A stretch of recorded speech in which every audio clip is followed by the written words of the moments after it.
It's a ham radio. The Cadillac of ham radios.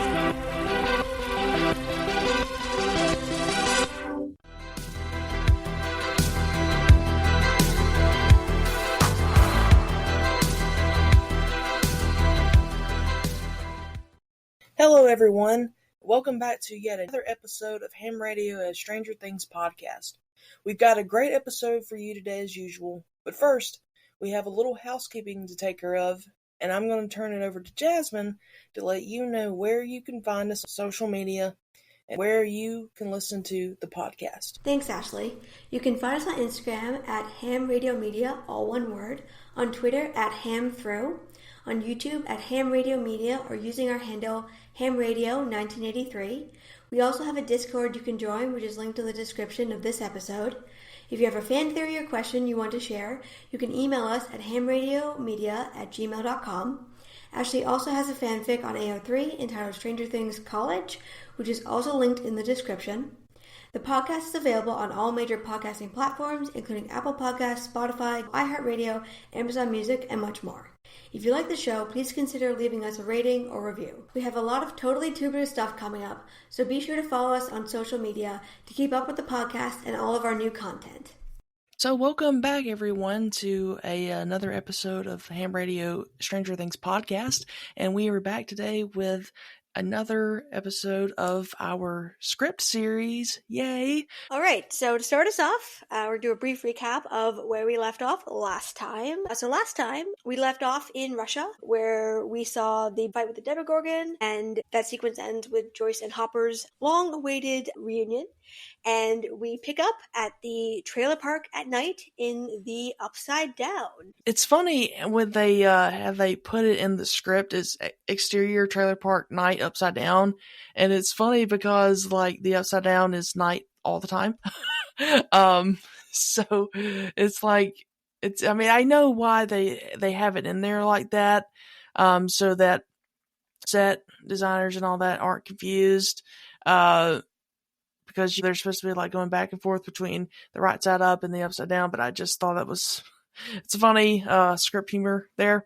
But yeah, I mean it's pretty much like word for word where they have it written in the script as it is in the screen. So in the script, the action is tires ripping past the camera as our teens continue their epic bike trip through the Upside Down. As they bike, they slow a bit as they clock something ominous in the distance, the Creel house, perched atop its hill overlooking the playground. That now familiar army of bats circle overhead, guarding it. It's unnerving, sends a chill down their spines. They pedal faster, heading away from it. And I will say, though, that when you watch that part on the screen, it doesn't really look like there's like an exact circle of the bats. They're kind of like scattered, flying overhead of the house. But that scene every time always gives me chills whenever I watch it. The bat thing in general down there is one thing I'm still I still scratch my head on because like if Vecna's the only person down there, why would he need this army of bats to protect him when he's doing his thing? I mean, I still don't quite understand the logic behind that. Do you have any thoughts on that? Yeah, to me they're less like, I think the teens see it as protection, but to me it was more, I feel like they're supposed to be like lookouts, because after what happened in season 1, I feel like, Vecna knew that, the gang would be back at some point. And if our theory is right that part of the reason he took Will and let them take him back is about luring 11 out, right? He's trying to get to 11. If that's part of what he's doing, I feel like he probably thought, okay, at some point, they're going to come back in here. They're going to do something. And as he carries out his plan and kills more teenagers and kids. So I feel like the bats are supposed to, I guess, more of a lookout. And like the other creatures down there, they're supposed to attack and kind of help him out, while he does his mindscape thing. That's kind of the theory I'm going with. That, and I think he just likes bats. Yeah, and probably makes him look cool or something. He loves the aesthetic. The bats are, they're good for the aesthetic. You really gotta really like commit to your brand if you're gonna, if you're gonna do this, if you're gonna be the villain, you really gotta commit to that brand. So, yeah, that was kind of my take on the bats. Something I noticed is that like the physicality, I think is quite different from the way the scene is like originally scripted. Eddie is really struggling, like as he appears to be riding Mike's bike, whereas the others all have adult bikes. Like if you go back and watch it, that's what it is. It's Mike's bike from season 1, and I rewatched it, and I was like, oh my god, because those are the bikes that are out the house in season 1. Everyone else is riding an adult or a teenage bike, but he's over there struggling on like on Mike's old bike from when he was a kid, and like I feel like because he's the new guy, he pulled the short straw. Everyone else has their like grown-up bikes, and he's like, oh my god, he's like really, really struggling. Go back and rewatch that one if you haven't, listeners, because it's once you realize that, it's hilarious. Like the fact that they would have had to pull, like from the warehouse footage we've seen, they have all the bikes. So they pulled Mike's bike out of storage, and we're like, with Joseph Quinn, I'm like, all right, you got to ride this thing up this hill. That's the first thing I noticed. And then like in the script, it says that like the teens like slow down when they pass the grid house, but they don't actually. Like in the final version, they don't slow down, they actually like speed up, and we don't see a glow in the distance. The house is like right in front of them, and you can't see the playground. And I don't know if that just, because we get this scene with like the bats hovering overhead, if it just looked cooler when they went to film it or, do the post-production, or if they went to film it and realized that like I don't know, maybe the perspective was off. Like they envisioned it this way, and then they actually looked at the geography and went, I don't know if that actually works. And it makes sense, I think, that they don't slow down, they just keep going at the same pace, because I feel like they had not factored in the fact that, like, Joseph Quinn has to ride Mike's bike, so I feel like that might have just been, guys, I cannot slow down and speed up on this tiny bike, we just gotta keep going, and they're like, okay. And they don't dismount from their bikes, they just drop them, which makes so much more sense. I realized while reading the script that a lot of the way the teens' movements are described are the way like a child might do something, whereas a teenager doesn't do that. They're not like, let me daintily dismount this bike. They're like, nah, they just throw the bike, drop off them, and just keep going, because like of course they do. And Robin's line here when they get to the trailer is pretty much the same, but Steve's line is a lot more condensed and it's quite a bit more colloquial. It's also a lot less gross than the script version, which I appreciated. I feel like the actors really put their own spin on it when it came to the scenes with like the older teens in the Upside Down, which I feel like was a really good choice, because there's definitely shows out there that would have been like, no, we have to go with what we wrote. Whereas the Duffer Brothers, to their credit, clearly are the kind of showrunners who are like, listen, we're older than you. If you don't think your character would say it this way, or it doesn't feel right to you, just say it how it would feel right to you. Which is good, right? Because we've all seen stuff where you can tell that the dialogue was written by somebody in their 40s, and it sounds like that. And you're like, no teenager, no talks that way.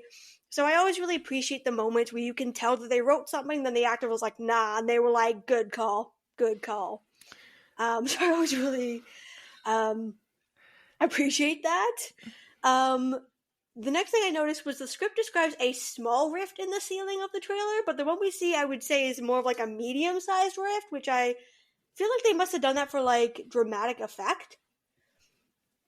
And then something I really loved is Joseph Quinn's acting here. So you can really see on Eddie's face just how much Chrissy's death is like still affecting him, how like it still pains him, and it's like really subtle.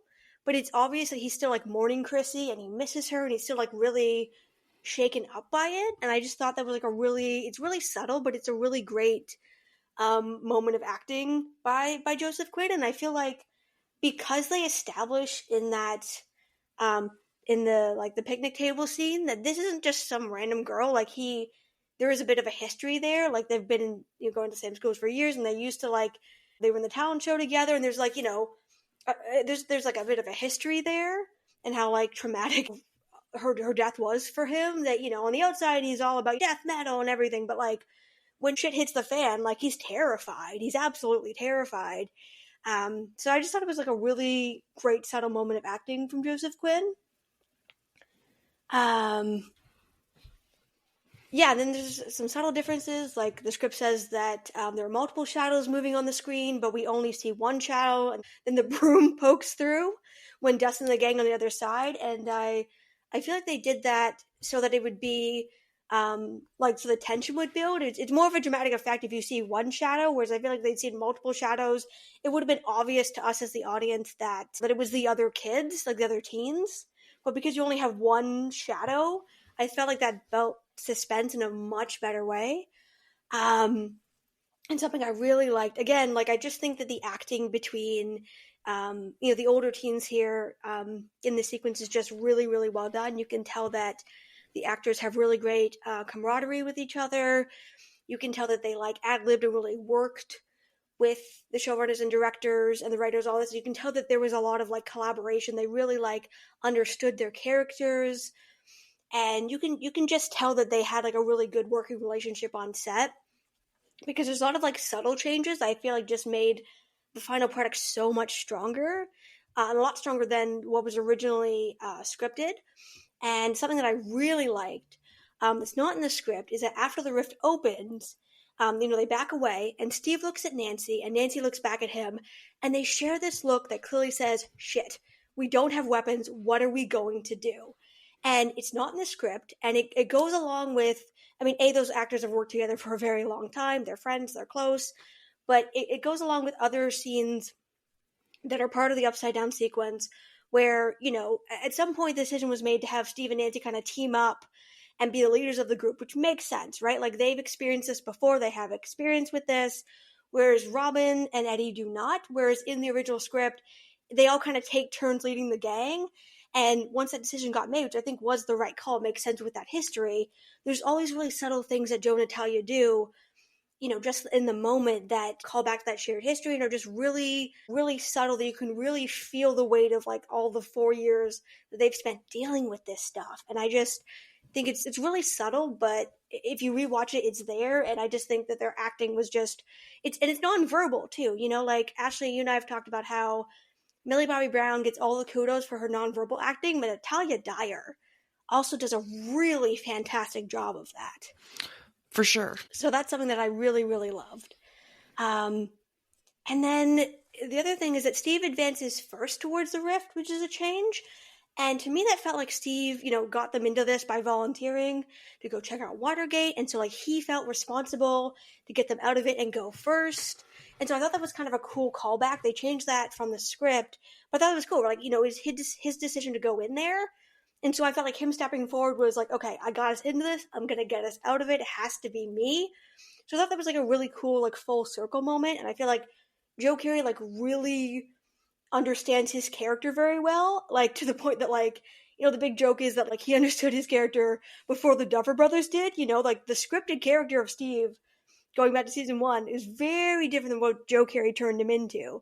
And so I always love moments where you can see that he's made the conscious choice to be like, okay, well, we did this earlier, so I'm going to come back to that. And it just works like really well. It's something you don't catch on unless you rewatch, but it just works really, really well. And I really loved Steve being like, no way, and them all laughing and waving and saying hi to each other. It's super cute. It's a great addition to the scene. It's not in the script. And I love moments like that where you can just see the actors just like palling around and having like a genuine reaction. It makes it feel more, you know, even though this is like really supernatural, it makes it feel like more realistic. You know, it's not stiff or wooden. It's like, oh, you know, like kind of nervous after of like, hi, you know, like something weird just happened. Hi, you know, like that kind of makes you feel more like down to earth. And like we see Eddie doubling over because he's so relieved. Like all of that was the actors. And like, and lastly, Dustin is so excited, and you get his iconic "bada bada boom" line, which is not in the script. So I think Gaten improvised that. So there's like a lot of improvisation between the actors, like in this sequence. And I feel like this comes back to like knowing your character and having good camaraderie with your fellow actors and knowing them well. Because I feel like in another actor's hands, this whole scene could have come across as really like stiff or wooden, but it's really cool to see them just like basically like go with the flow and be like, okay, how would my character respond in this, and what's, you know, the circumstances are crazy, but if this was real life, how would I respond to this? And yeah, the acting is just like really, really excellent in this sequence, in my opinion. Yeah, and it's so crazy that a lot of that like you said, it's not written in the script, and it's kind of funny, because like these scenes in this script are very long, and so like my writer's mind kind of thinks, oh, I wonder if they, by page 59, they just got tired and we're just like, whatever, we'll figure it out when we film. Yeah, for sure. And I think that's the blessing of having great actors, right? When like you get to that point where you're tired and you're like, these guys will figure it out. We'll get there, we'll give them the direction, and they'll just figure it out, you know? Trust me. I mean, even if you're really passionate about it, you do kind of hit what of a slump in the writing, and you're just like that. By that point, you're like, whatever, we'll fix it in production, post production. Like I'm tired. I'm tired of writing now. Yeah, for sure. All right, so we go from Eddie's trailer in the Upside Down to back into Eleven's memory in Hawkins' labs in the boiler room. And so in the script, this scene is when Eleven removes the Soteria chip from Henry's neck. So from the script to the screen, the opening dialogue is the same, but the scene is shot differently. We start on a close-up of the friendly orderly. He's biting down on the belt. He's sitting down with his back against one of the machines. Eleven is standing across from him. They talk, and it pans outward. Whereas in the final version, we start from across the room and we pan into a close-up. So instead of pulling back, we zoom in from the floor towards Henry, and he's sitting against a wall, not a machine. I suspect that they did it that way because they had to work with what they had. So we talked about this in a previous episode, but this room appears to be the actual boiler room of the building that they film in. And my best guess is that because they wrote, so this, all the boiler room scenes are supposed to be a direct callback to the scenes with Bob in season 2. And since, they would have written and filmed that in 2017, and they wrote season 4 in isolation during quarantine, my best guess is that they were picturing this room differently than it actually was, and then they got there and they were like, crap, we pictured this differently. We're going to have to just work with what we've got because we need this to be a callback to season 2. And since they were using the same building and the same set, they didn't have the luxury of building something else out because, it's supposed to be a direct callback. They've already used this set. So I think they were just picturing the boiler room looking bigger and looking different. And then they did this all the way back in 2017. I think they were just picturing it differently. And then they finally got there and were like, oh, yeah, this looks different than what we remember. Yeah, and that's kind of like not the only real difference. It's like the dialogue is the same, but the action in this sequence is very different from what it's written to on screen. Like, for example, when it talks about after when she's removing it from his neck, it says that his eyes squeezing shut, his fists clenching. We don't really see him like really do that much, but then it's after she removes it from his neck. In the script, it's written as she falls against the machine totally drained, but that does not happen. She just kind of stands there and watches as he gets up and goes to pick it up. And it also says the friendly orderly, now holding his bleeding neck, staggers to his knees, walks over, and he doesn't really like stagger. He just gets up and walks over and picks it up. But yeah, and then the dialogue is the same. And it's really interesting that when he picks it up and when he gets this line of dialogue, who knew something so small could cause so much trouble? They don't actually have an action written in here for like when he looks at it. And so that's so incredible to see like that's what happens like when they were shooting this scene. They just figured, like, they just planned that out when they were filming, which I think is incredible. But this is also like probably one of my favorite scenes in this episode, because when I first watched this episode and I saw that, like the look in his eyes when he sees Soteria and he's holding it, and I was like, I just knew from that moment. I was like, this guy is not who he says he is, and this guy is about to do something very bad. Yeah, and kudos to Jamie Campbell Bower on his acting here. You can tell that they had a very specific idea in mind when they cast this character. And I remember him giving interviews and saying he tried out for the role, and the first they called him, they kept saying that they really loved his voice, and he just couldn't figure out why they were saying that. He's like, cool, but like, what is it about my voice? And then when he got the part and they explained what it was, he realized that they were trying to mimic the voice, like when Billy talks to 11 in season 3. Like they were trying to mimic, they basically wanted the voice to match, and they were looking for an actor who could naturally do the voice, and also somebody who'd be willing to sit for the makeup and prosthetics it would take to create Vecna. Because like they didn't want to green screen it, they didn't want to have to. And at first I thought they were actually modulating his voice, that they were doing something, but that's one of his many natural voices that he can do. And so it's really cool that like they wanted an actor, and again, like this is a very complex part. You got to play the friendly orderly, and it slowly kind of unravels, right? Like it slowly shifts. It's these very subtle, just like you said, look in his eye, the way he moves, his smile, like it's so subtle. It's so subtle, and to go from playing that to big over the top Vecna villain, like it's such a complex part that takes a very talented actor, in my opinion, to be able to do that. And because they wanted someone who would be able to do all of it like practically and not have to alter things. And it's really cool that they found someone who could who could do all that, because it's quite challenging. Yeah.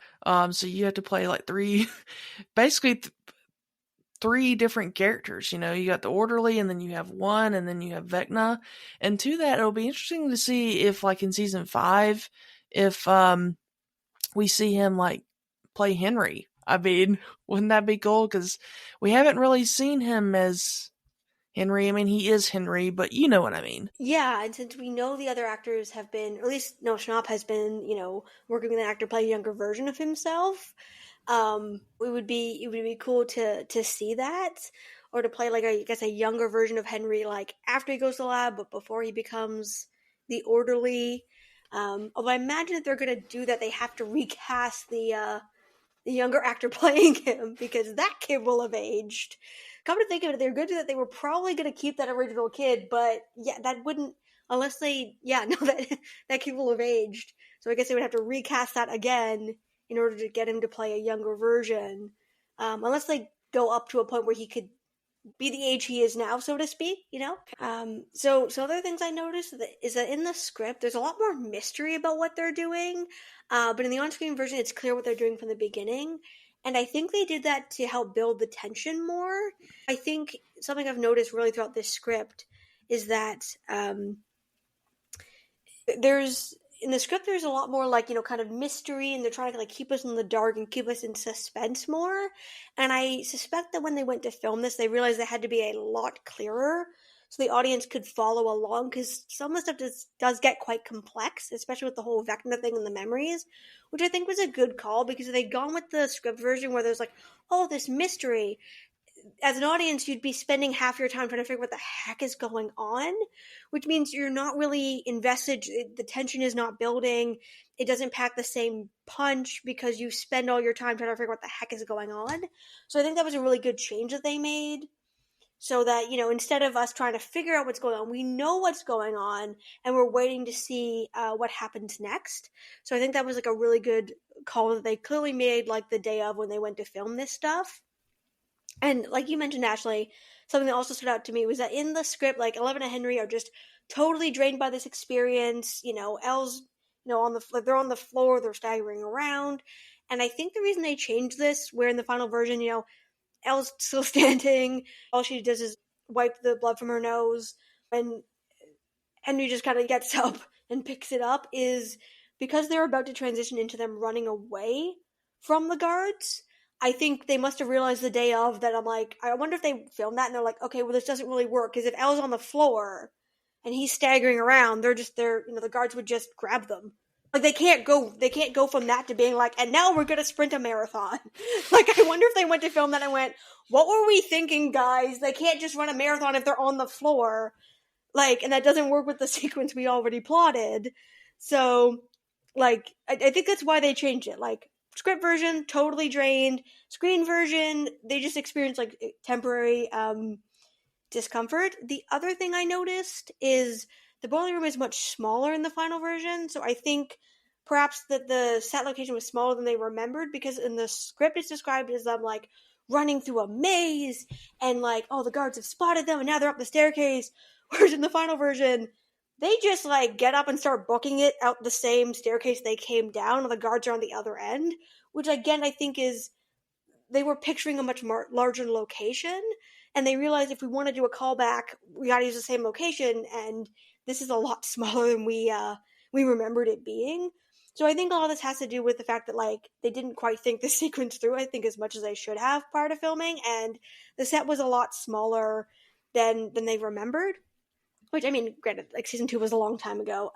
That makes sense. The other thing I noticed is that in the script, Henry is much kinder, and he gently wipes the blood from her nose after she takes Soteria out.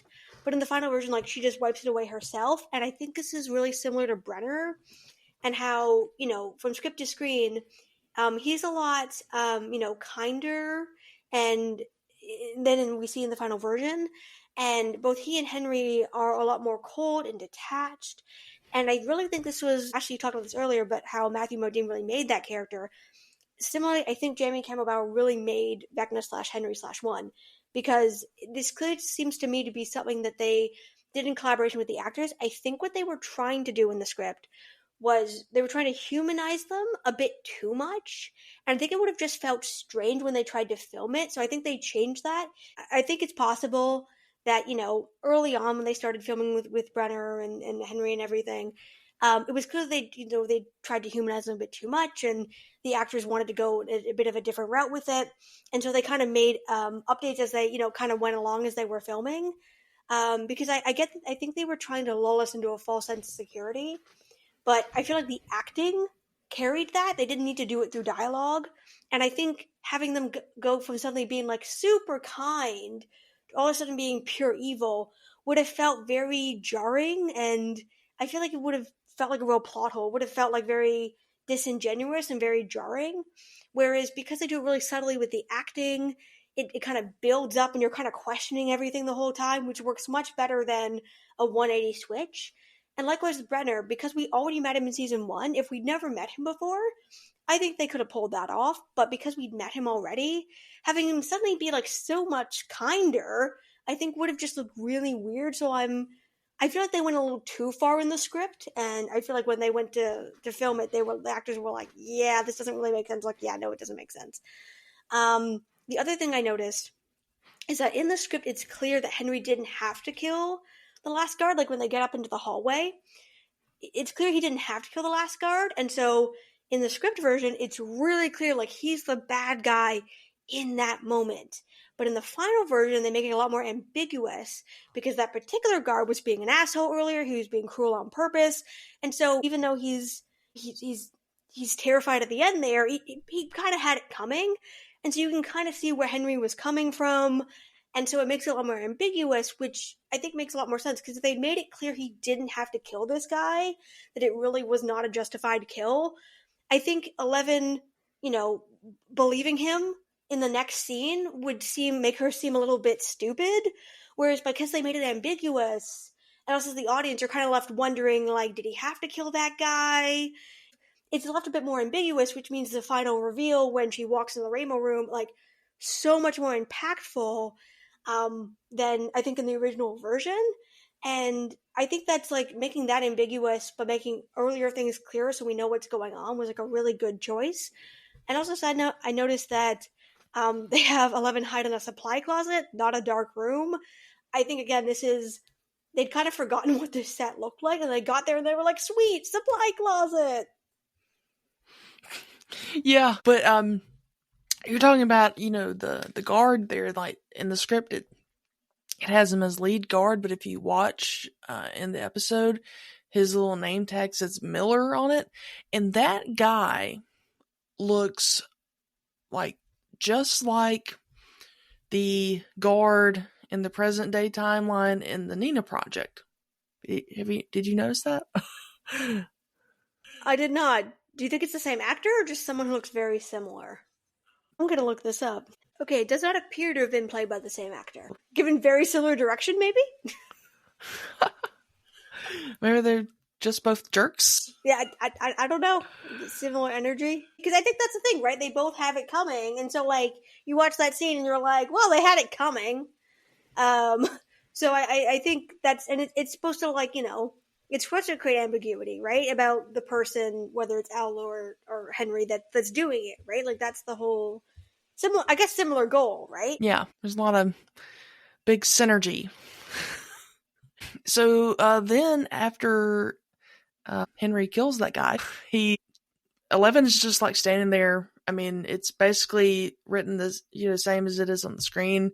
Like, she's just staring at what's just happened. Like, she's stunned, and he does turn to her and he says, "Come," and then he grabs her hand and brings her into the broom closet, which here it's a dark, empty room. And so the dialogue, though, that he says here when he takes her into the broom closet is in the script. He says, "Wait here, don't move, I'll find us a way out." But I believe on screen he tells her to wait there and don't move, but that he'll be like right back. Yeah, I think he just says, wait here, don't move. And I think that's part of it, because, like, I think in the script, like, it makes more sense that, why he's angry, right? Because he's like, well, I said don't move, I'm going to find us a way out. But in the final version, he just says, like, stay here, don't move. So to 11, she's like, well, like, I feel like his anger is weirdly a bit more justified in the script, because he said he was going to find them a way out. He's like, why did you come out here? Whereas in the final version, he just tells her, like, stay there, not move. And, like, I'm like, dude, you honestly expected someone who heard screaming to just stay in the closet? Like, the human instinct to get out when something like that happens is pretty innate. So, it's weirdly that her anger is a bit more justified in the script. Yeah, and really, it makes to a lot more sense for them not to have had that in the final version, because, I mean, yeah, he's too big to fit into the tunnel, but she's not, and he could have, just been like, "You go back down stairs to the tunnel, and I'll meet you out front," But because, I mean, by that point, like, at this point, he knows that he's about to do what he's about to do, and if he's going to kill everybody, I mean, they technically will have a way out. They can just go through the front door. I mean, because there's not going to be anybody there to stop them. So yeah, I'm not really sure why they wrote that, to be honest with you. Yeah, I think it comes back to, like, we talked about the plot holes before, about, like, what was this guy's plan? Because he couldn't fit through the tunnel. And I don't know if there's more to it, or again, if they were picturing this set differently than it actually exists in real life. When they're stuck alone in their homes, they picture this set being grandiose and a lot different than it actually is. Or if it's just kind of a byproduct if they had to go back in and fill in this backstory. I don't know. It could be there's more to it. It could be just we pictured this differently. Or it could just be this made sense in their heads during quarantine, and then I went to film it and it made less sense. I will say, though, something I really did like is that when he gives her the small smile at the end, it's like slightly sinister, and it's done in a bit of a different order. And I thought the final version was really well done, because it's a moment where I remember watching this and being like, by this point, I always knew something was up with this guy, but I wasn't sure what it was. But it's one of those moments where he's just like, it's nice, but also sinister. And it's that moment where you're kind of like, okay, but why does she have to wait here? If they both have powers, can't they just, incapacitate people to walk out the front door? Like, what's stopping them? Why does she have to wait here? What's with that smile? And I feel like this entire sequence lulls you into such a false sense of security that, if you took a step back from it, you go, well, the name of this episode is The Massacre at Hawkins' Lab. Elle's standing in a broom closet. No one's been massacred yet, and we know the other kids die. So who's doing it? But they keep the tension, and because they cut back and forth between what the other teens are doing in the present, it keeps the tension well enough that you don't have time to think that through. And that's the point, right? It's supposed to be coming at you so fast and building that tension that you don't have time to think it through. And I think that's why a lot of us notice things on rewatch, right? Because you're watching it, you're in the moment, and then you have more time on rewatch to think through this, what was this guy's plan? But they build the tension really, really well, and that's something that in the moments where season 4 really shines, they build tension really, really well. Yeah, and this will be kind of the last thing I say about this part of it. But again, if he already knows that he's about to do what he's about to do, and he doesn't want her to witness it, why not just take her back down to the boiler room and shove her into the tunnel system and tell her to crawl out and meet him on the other side, or make sure she gets out, or heck, locks the broom closet. I mean, why? Should have locked that broom closet. Yeah. Hashtag broomgate. Man, all his problems can be solved if this guy just locked the damn broom closet. I know. Rookie mistake, my dude. And also, he's been an employee of this place for his entire adult life. He's literally been there since he was 10? So he knows how this place functions. He would have access to said broom closet, presumably. So he knows you can lock the broom closet, presumably. I mean, they've got a bunch of kids with superpowers running around. I don't think they generally leave stuff like that unlocked. My assumption is it was unlocked because, the janitor had been there recently. Man, should have just locked that broom closet. Rookie mistake, Vecna. Yeah, I know. And that's why I think for the first part of it, of to get her to, I think what he had planned was really to manipulate her into taking the Soteria out of his neck, but I think beyond that, he really didn't have a plan for what he was going to do afterwards, other than kill everybody. He didn't even have a pla. Yeah. In the words of Phoebe Buffet, he didn't even have a pla. He barely had a plan. He did not even have a pla. Exactly. No, I think his plan was to get her on his side, to remove the Soteria out of his neck so he could go crazy and kill everybody, and then try to convince her to leave with him to rule the world. I think, but beyond that, I really don't think he had a plan. I don't think he had a plan for when things went awry, and with 11, I guess, not being normal and thinking, oh, this is great. Oh, you killed everybody? Oh, this is wonderful. Yeah, let's go off to Charlie Brown's chocolate factory. I mean, this is wonderful. Yeah, I think what it is that, much like Brenner, I mean, he learned this stuff from Brenner, right? So I think it's, just arrogance and, thinking I'm so smart, I'm smarter than everybody else here. And if something goes wrong, I'll just improvise. I mean, he did that with his family, right? In his monologue, he contradicts himself. So he says that, he planned to kill his whole family.